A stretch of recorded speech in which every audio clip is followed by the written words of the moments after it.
जय हिंद, नमस्कार। स्वागत है आपका एक महत्वपूर्ण वीडियो में। स्टेट बैंक ऑफ इंडिया की ओर से वैकेंसी निकाली गई है 13,750 के करीब वैकेंसीज है, जिसमें कि पूर्व सैनिकों के लिए 2,570 वैकेंसी रखी गई है। तो विस्तार से इस वीडियो के माध्यम से जानिए और पूर्व सैनिकों के लिए क्या इंपॉर्टेंट बातें हैं, साथ में जो इंपॉर्टेंट बातें पूर्व सैनिकों के लिए है उसी के बारे में यहाँ पे डिटेल्स में जानेंगे। तो स्टेट बैंक की ओर से वैकेंसीज का नोटिफिकेशन जारी किया गया है और यहाँ पर है recruitment of junior associate customer support and sales, यानी कि क्लरिकल की वैकेंसी यहाँ पे आपको मिलने वाली है। 17 दिसंबर 2024 से लेकर 7 जनवरी 2025 तक आप अप्लाई कर सकते हैं। यहाँ पर प्री एग्ज़ाम होगा फरवरी 2025 में, साथ में टेंटेटिव डेट है यानी कि संभावित डेट है कि मार्च अप्रैल 2025 में इसका फाइनल एग्जामिनेशन होने वाला है। अभी यदि इसी प्रोसेस से चलता रहा जो इन्होंने डिटेल्स यहाँ पे बताई है, तो जुलाई अगस्त में आपको जॉब मिल सकती है यदि आप यहाँ पर क्लियर कर जाते हैं। तो वैकेंसीज यहाँ पे स्टेट वाइज बताई गई है, सर्किल वाइज बताई गई। यहाँ पे 2 टाइप के कॉलम आपको मिलेंगे, एक्सेसमेंट का एक ही है और ये यहाँ पर 2 टाइप के हैं। तो एक्सेसमेंट सबसे पहले यहाँ पे XS का मतलब हो गया नॉर्मल एक्सेसमेंट, साथ में DXS का मतलब हो गया डिसेबल एक्सेसमेंट। सेम कॉलम यहाँ पे आपको देखने को मिलेगा। ये है बैकलॉग वैकेंसी, यानी कि पिछले साल की जो वैकेंसी फिलअप नहीं की गई थी वो भी यहाँ पर ऐड करके दी गई है। अहमदाबाद सर्किल के अंतर्गत गुजरात की वैकेंसीज में यहाँ पे देखे होंगे 107 वैकेंसीज नॉर्मल एक्सेसमेंट के लिए है, 48 है डिसेबल के लिए। उसी तरह से यहाँ पे 168 वैकेंसीज है, जिसमें कि 78 नॉर्मल एक्सेसमेंट के लिए और 90 वैकेंसीज है डिसेबल एक्सेसमेंट के लिए। अमरावती जो कि आंध्र प्रदेश के अंतर्गत पड़ता है, यहाँ पर भी 5 और 2 7 वैकेंसीज टोटल पूर्व सैनिकों के लिए है। बेंगलुरु कर्नाटका के अंतर्गत 5 और 2 7 वैकेंसीज है, साथ में बैकलॉग वैकेंसीज 203 है, जिसमें कि नॉर्मल एक्सेसमेंट के लिए 111 और 92 वैकेंसीज आपको मिलेगी डिसेबल एक्सेसमेंट के लिए। भोपाल सर्किल के अंतर्गत मध्य प्रदेश की वैकेंसीज में 131 वैकेंसीज पूर्व सैनिक नॉर्मल के लिए और 59 वैकेंसीज है डिसेबल एक्सेसमेंट के लिए। उसी तरह से यहाँ पे चंडीगढ़ की वैकेंसीज आपको मिलेगी, जिसमें कि 48 वैकेंसीज नॉर्मल एक्सेसमेंट के लिए है और 21 वैकेंसीज डिसेबल एक्सेसमेंट के लिए। उड़ीसा के अंतर्गत 36 वैकेंसी नॉर्मल एक्सेसमेंट के लिए है और 16 वैकेंसीज डिसेबल एक्सेसमेंट के लिए। उसी तरह से जम्मू कश्मीर के अंतर्गत 14 और 7 वैकेंसी 14 नॉर्मल के लिए है और 6 वैकेंसी है डिसेबल एक्सेसमेंट के लिए। हिमाचल प्रदेश के अंतर्गत 17 और 7 वैकेंसीज है। उसी तरह से चंडीगढ़ के अंतर्गत 3 और 1 वैकेंसीज है। लद्दाख के अंतर्गत 3 वैकेंसीज नॉर्मल के लिए है, 1 वैकेंसीज है डिसेबल एक्सेसमेंट के लिए। पंजाब के अंतर्गत 56 वैकेंसी नॉर्मल एक्सेसमेंट के लिए, 25 वैकेंसीज है डिसेबल एक्सेसमेंट के लिए। तमिलनाडु के अंतर्गत 33 वैकेंसीज नॉर्मल एक्सेसमेंट के लिए, 15 वैकेंसी डिसेबल एक्सेसमेंट के लिए है। तेलंगाना हैदराबाद में 34 वैकेंसीज नॉर्मल एक्सेसमेंट के लिए, 15 वैकेंसीज है डिसेबल एक्सेसमेंट के लिए। उसी तरह से राजस्थान में जयपुर के अंतर्गत 44 वैकेंसी नॉर्मल एक्सेसमेंट के लिए, 20 वैकेंसी डिसेबल एक्सेसमेंट के लिए। वेस्ट बंगाल कोलकाता सर्किल के अंतर्गत 125 वैकेंसी नॉर्मल एक्सेसमेंट के लिए है, डिसेबल के लिए 56 वैकेंसीज है। कोलकाता में ही अंडमान एंड निकोबार आइलैंड के अंतर्गत 7 वैकेंसी नॉर्मल एक्सेसमेंट के लिए, 3 वैकेंसीज है डिसेबल एक्सेसमेंट के लिए। उसी तरह से सिक्किम के अंतर्गत 5 वैकेंसी नॉर्मल एक्सेसमेंट के लिए, 2 वैकेंसीज है डिसेबल एक्सेसमेंट के लिए। उसी तरह से यहाँ पे लखनऊ की जो वैकेंसीज हैं उत्तर प्रदेश के अंतर्गत 189 वैकेंसी नॉर्मल एक्सेसमेंट के लिए, 84 वैकेंसी डिसेबल एक्सेसमेंट के लिए, साथ में 6 वैकेंसीज और है जो कि पिछले साल की बैकलॉग वैकेंसीज वो है डिसेबल एक्सेसमेंट के लिए। अभी यहाँ पर महाराष्ट्र के अंतर्गत 115 वैकेंसीज नॉर्मल है और 51 वैकेंसी डिसेबल एक्सेसमेंट के लिए। उसी तरह 104 वैकेंसीज नॉर्मल एक्सेसमेंट के लिए, 19 वैकेंसीज है डिसेबल एक्सेसमेंट के लिए। ये सभी मिलाकर यहाँ पे काफ़ी वैकेंसीज बन जाती हैं।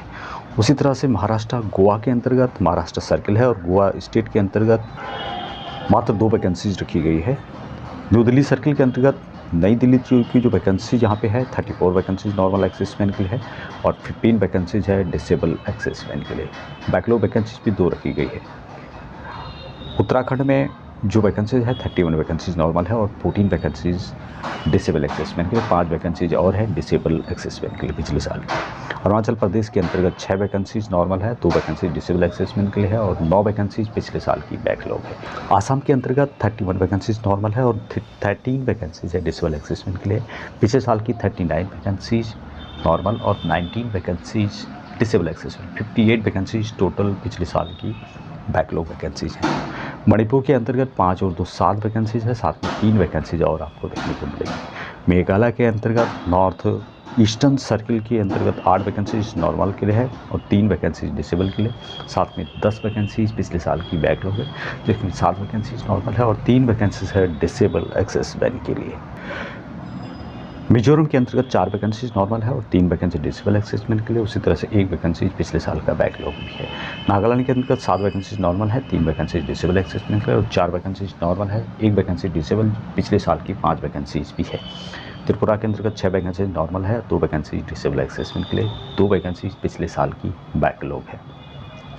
बिहार के अंतर्गत पटना सर्किल में 111 वैकेंसीज नॉर्मल है और 49 वैकेंसी डिसेबल एक्सेसमेंट के लिए है। झारखंड के अंतर्गत 67 वैकेंसीज नॉर्मल है और 30 वैकेंसीज डिसेबल एक्सेसमेंट के लिए है। उसी तरह से केरला के अंतर्गत 42 वैकेंसीज नॉर्मल एक्सेसमेंट के लिए, डिसेबल के लिए 19 वैकेंसीज है, साथ में 12 वैकेंसीज डिसेबल पिछले साल की बैकलॉग वैकेंसीज भी दी गई है।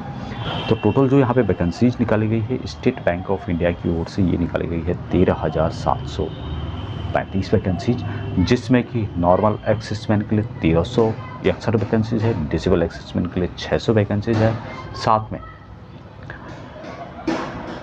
256 वैकेंसीज नॉर्मल पिछले साल की है और डिसेबल एक्सेसमेंट के लिए 609 वैकेंसीज। तो टोटल यहाँ पे कैलकुलेट करें तो 2826 वैकेंसीज पूर्व सैनिकों के लिए आपको देखने को मिलेगी। यहाँ पर टोटल वैकेंसीज पूर्व सैनिकों की रिजर्व है 14.50, जिसमें कि 10% वैकेंसीज आपको मिलेगी नॉर्मल एक्सेसमेंट के लिए और 4.5 वैकेंसीज डिसेबल एक्सेसमेंट के लिए रिजर्व की गई है।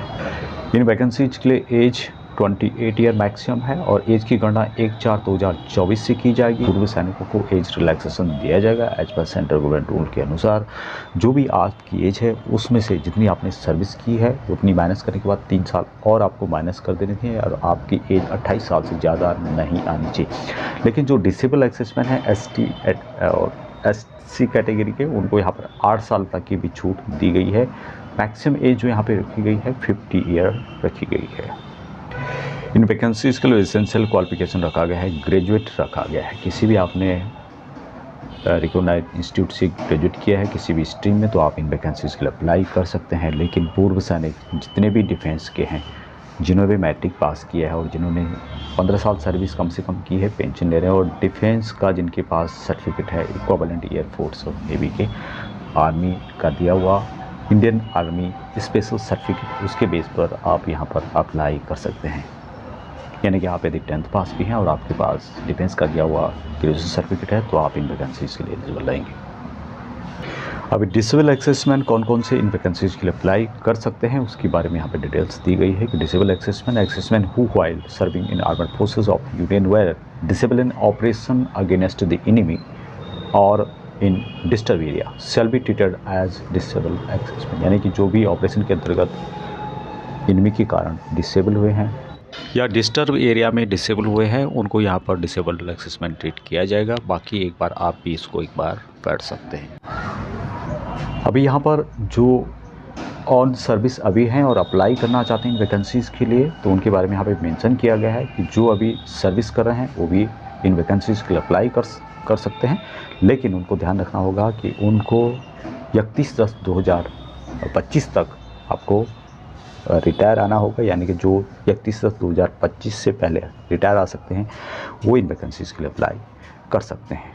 They will also be required to submit the release letter along with a self-declaration at the time of joining the bank that he is entitled to the benefit administrable to accessment in term of Government of India rules। अभी selection जो process यहाँ पे होता है वो होता है online के माध्यम से, फिर एग्ज़ाम के बाद मेन एग्ज़ाम होता है और साथ में एक लोकल लैंग्वेज टेस्ट होता है।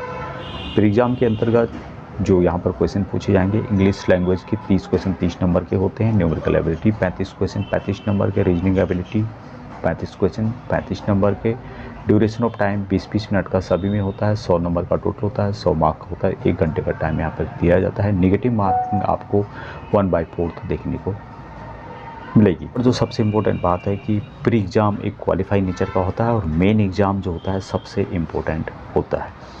मेन एग्ज़ाम में जो पेपर का स्ट्रक्चर है जनरल फाइनेंस अवेयरनेस से रिलेटेड 50 क्वेश्चन होते हैं 50 नंबर के, जनरल इंग्लिश 40 क्वेश्चन 40 नंबर के, क्वांटिटेटिव एप्टीट्यूड 50 क्वेश्चन 50 नंबर के, reading ability and computer aptitude 50 question 50 number के, टाइम ड्यूरेशन यहाँ पे दिया गया है। साथ में 190 टोटल क्वेश्चन होते हैं जिसमें कि 200 मार्क के दिए जाते हैं और 2 घंटा 40 मिनट का एक टोटल पेपर होता है। यहाँ पे भी आपको नेगेटिव मार्क देखने को मिले।